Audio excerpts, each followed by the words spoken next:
ふわふわのブリオッシュにたっぷりの生クリームが詰まったマリトッツォ。今回はいちごも挟んで春のマリトッツォです。もともとはローマ発祥のスイーツで、イタリア語で夫という意味のマリートが名前の由来です。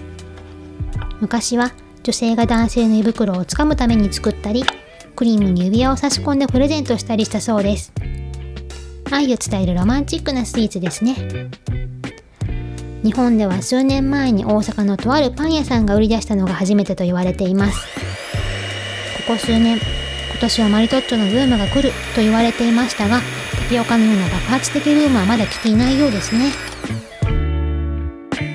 今回は春らしいいちごのマリトッツォですが、このレシピのポイントはクリームの甘みといちごの酸味のバランス。どちらが目立ちすぎてもあまり良くありません。また、見た目のインパクトに負けないくらいのいちご味にするには、フレッシュないちごのみだと風味が弱すぎます。この問題を解決するために、甘さ控えめに作ったいちごソースを挟んでいます。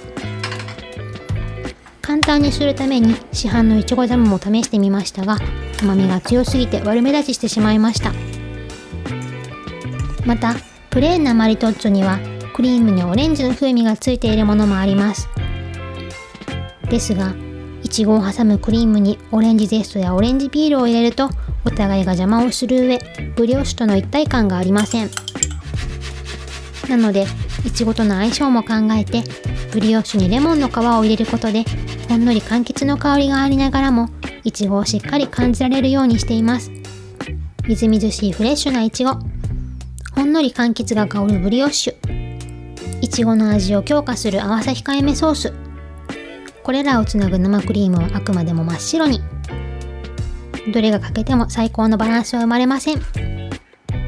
パンに挟むときは、このようにブリオッシュに平行に切れ目を入れた後、斜めに少し切り取っておくといちごをきれいに挟めます。